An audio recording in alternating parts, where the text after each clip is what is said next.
a lo que uno desea generalmente hacer, independientemente de que sea bueno o malo, independientemente de que las cosas que uno escoja enaltezcan o perviertan la condición racional del hombre.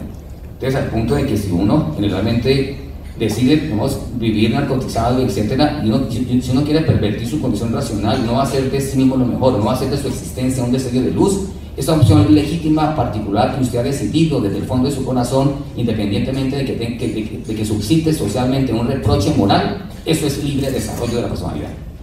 Si usted decide no volver a estudiar Derecho en la Universidad de Santiago de Cali y esos 2 millones o 3 millones comprarse o alquilarse 2 tractomulas llenas de cerveza y tomárselas en su esquina, esa cosa es libre desarrollo de la personalidad.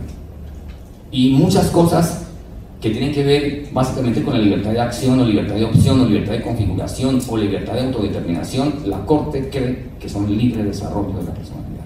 O sea, en el fondo lo que se pretende plantear es que el concepto liberal de libertad negativa es el que está a la base fundamental del concepto de libre desarrollo de la personalidad. Sin embargo, cuando uno intenta repensar o examinar el concepto de libertad negativa, uno se da cuenta que hay ciertas imprecisiones y que ciertamente la Corte se equivoca. La hipótesis de trabajo que yo intento demostrar de una manera muy didáctica ante ustedes es que la Corte Constitucional Colombiana confunde libertad negativa con libre desarrollo de la personalidad.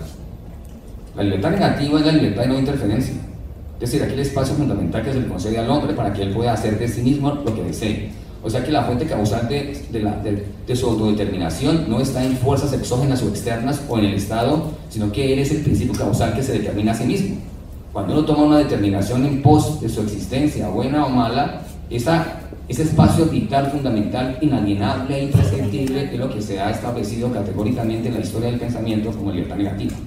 Entonces, pensadores como Thomas Hobbes, como Isaiah Berlin, como John Stuart Mill, etcétera, han planteado, como Alex Tocqueville, etcétera, y como otros, como Benjamin Constant, han dicho que hay un espacio particular en el que el hombre es dueño y señor de sí mismo, y frente a ese espacio el Estado no puede cruzar el umbral, en el que generalmente desnaturalizaría la condición del hombre, por cuanto que él es hombre en la medida en que se le otorga la posibilidad de ser soberano en ese mundo interno, en el mundo de su subjetividad, tal como lo plantea John Stuart Mill en su texto acerca de la libertad. Sin embargo, esa concepción es una concepción que es vacía. La hipótesis que yo sostengo es que ese concepto vacío de libertad es lo que se denomina libertad de no interferencia, libertad negativa, presente en una obra fundamental del pensador inglés Thomas Hobbes. Y Hobbes tiene una concepción antropológica del hombre en el que el hombre no hay una teleología de la existencia, no hay una actividad trascendental en pos de la cual el hombre pueda sentirse digno ante sus propios ojos. Es decir, para Hobbes no hay un lugar hacia el cual el hombre deba tender trascendentalmente a través de la actividad más alta de su reflexión. No es necesario que el hombre tenga una aristocracia espiritual en sus sensaciones más altas, porque eso no es una exigencia fundamental con respecto a lo que el hombre deba hacer con relación consigo mismo. El hombre no tiene deberes para consigo mismo. El hombre no tiene deber de ser mejor. Si el hombre no tiene deber de ser mejor, entonces el libre desarrollo de la personalidad puede ser cualquier cosa. Y la Corte, si ustedes ven las sentencias de la Corte, uno ve que la sentencia legitima, la Corte acepta cualquier tipo de libertad de opción, cualquier curso de acción posible, en tanto que no afecte el derecho de los demás, el interés general. Ese espacio particular tuyo en el que tú no afectas a otro, eso es libre desarrollo de la personalidad. Y pongo unos ejemplos muy palmarios con respecto a eso. Por ejemplo, un señor, no recuerdo mucho la sentencia, interpuso una tutela porque quería cambiarse de nombre, Deportivo Independiente Medellín. Sí, no se iba a llamar Walter Alcántara, sino Deportivo Independiente Medellín. Bien. Y entonces la Corte generalmente, el notario le negó eso, ¿no? Dijo, pues no es posible que usted sea tan insensato y va a colocarse el nombre de una institución, etcétera, y que usted se vaya a cosificar, vaya a representarse en una cosa material, perceptible de los sentidos, que no es un ser humano, cuando el ser humano debe tener otro tipo, digamos, de manejo.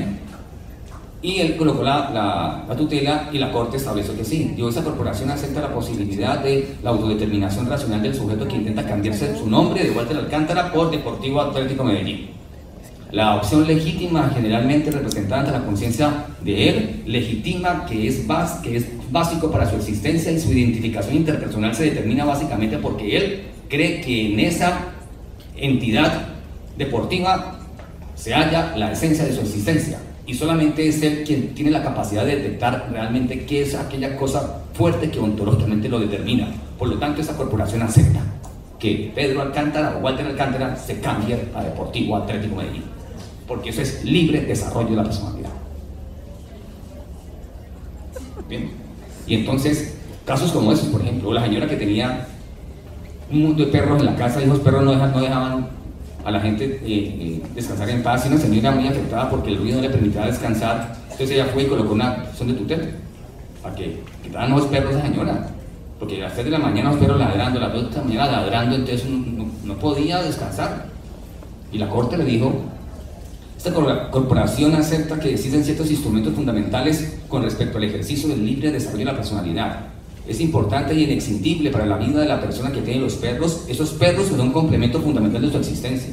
No es posible restringir esa decisión autónoma que tiene la señora fulana de tal a tener un perro. Por lo tanto, cercenarle la posibilidad de la compañía del perro sería desnaturalizar su punto de encuentro con la vida, porque para ella representan seres fundamentales que llenan los vacíos existenciales de su corazón. Esta corporación acepta que tenga perros, porque eso es libre desarrollo de la personalidad. Y se vea, pues, lo que tener un perro es libre desarrollo de la personalidad. Entonces, lo que yo he dicho es: tener un perro puede ser compañía para aliviar la frustración que tiene uno de sentirse miserable, la soledad moral, etcétera. Le puede servir a uno para caminar, porque no es ciego, o en ocasiones para abrazarlo si uno no tiene esposo, o por el contrario, puede que, como no tiene un interlocutor crítico válido con el cual uno puede hablar, pero uno puede hablar con el perro. Pero es libre desarrollo de la personalidad. Entonces, yo he dicho, bueno, la filosofía debe servir para algo, no solamente para hacer cargas intelectuales como hacemos los filósofos. Y entonces, para desestimar esa afirmación de que la filosofía es la ciencia con la cual y sin la cual el mundo sigue tal cual. Y entonces yo decía, pero me he dicho, bueno, generalmente he intentado utilizar la filosofía para eso, ¿no? Para posibilitar en mí la configuración de un pensamiento crítico a partir del